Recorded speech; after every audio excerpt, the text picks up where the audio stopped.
So let us see some terms in you can come across in mutual fund parlance. One is NAV. NAV stands for net asset value. Okay, it is the value of the fund's asset less the value of its liabilities per unit. So if you want the formula, it is value of assets minus value of liabilities by number of units outstanding. So basically this is the fund's value that an investor will get at the time of withdrawal of investment.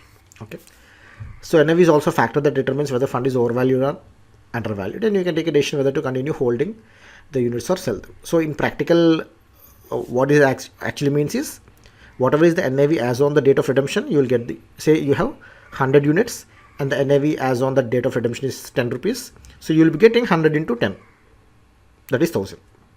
Say for example, you have not redeemed today but you want to redeem tomorrow. Tomorrow the NAV might have changed from 10 to 10.2. Then you will be paid 10.2 into 100. Okay, so whatever NAV is on the date of redemption, you'll be paid accordingly. Okay, so in interviews they'll ask you what is net asset value and what is the formula for net asset value. Then we have another term called NFO. So we have discussed about IPO in the context of stock market. Similarly, there is something called NFO in case of mutual funds. NFO is new fund offer. Okay, this is the first time subscription offer for a new scheme that is launched by AMC. So whenever AMC will be having a number of schemes. Mutual fund might be one company, but company can have many schemes. So one scheme might be taking up a very aggressive portfolio. Say they will be investing a lot, say 90% in stocks and just 10% in bonds. And even that 90% in stocks are very risky investments, but they give you more return. That might be one style of investing. So the same AMC can have another scheme where it is very conservative. They invested 50% in bonds and 50% in shares. And even the shares companies are very traditional conservative companies who are not very aggressive on growth. So this fund is more concerned about safety rather than return. So there will be different schemes by the same AMC. Okay, so when AMC floats a new scheme for the first time, okay, that is known as a new fund offer. Okay, this is the first time subscription offer for a new scheme.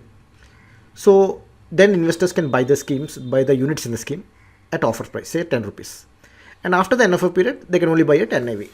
Okay, once the offer period is over, then whether you want to buy the units in a mutual fund or you want to sell it, it will be at a price known as NAV. So in interviews, they can ask you what is a new fund offer and you have to be in a position to tell it.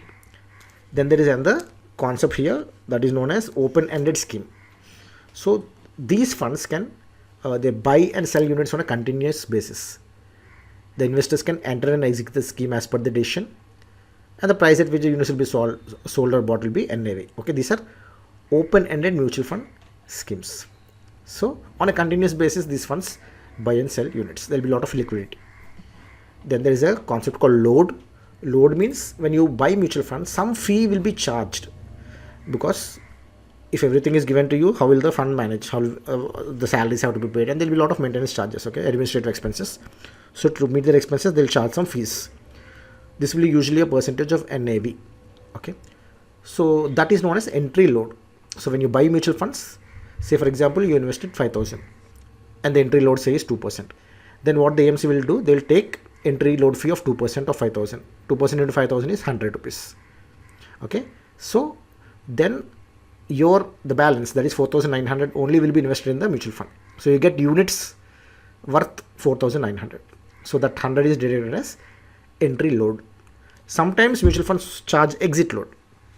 Say in the above example, your investment of 4,900 has grown to say 8,000 after 1 year. The fund has performed very well and it has grown to 8,000. Now you want to exit the scheme and say the exit load is 1%. Then how much you'll get? You'll get 8,000 less 1% of 8,000. That is 7,920. So that is exit load. Usually mutual funds charge either one of these, either entry load or exit load. Either they take entry load from you at the time of when you're entering the fund, or exit load, not both. And the load is as a percentage of NAV. So in interviews, the questions you might be asked is what is meant by entry load and what is meant by exit load. So there is another term called corpus. Corpus is the total money invested by all the investors. Okay, say a new scheme is floated by a mutual fund and the price of each unit they are selling is rupees 10. One unit is 10 rupees. Say I am the first customer and I have bought 100 units. So now the total corpus is 10 into 100,000. So this is the total money invested by the investors. So I am the first customer. I have bought 10 units, each at 100 rupees. So total I have invested 1,000 rupees. So corpus is 1,000. The next day you join the scheme. You bought say 1,000 units. So 1,000 units you bought for each at 10 rupees. So total 10,000 you have invested. So now what is the corpus? 1,000 plus 10,000, 11,000. Okay. So corpus is nothing but the total amount invested in the fund so far. Okay. So in interview, the only question they'll ask is what is corpus of a mutual fund. Then there is another term called AUM. AUM is assets under management. That is the total value of all investments currently being managed by the fund. So in the above example, we said the corpus was 11,000. But say due to rise in the stock market, the NAV has increased and now the funds invested is worth 12,500. So this amount is known as AUM.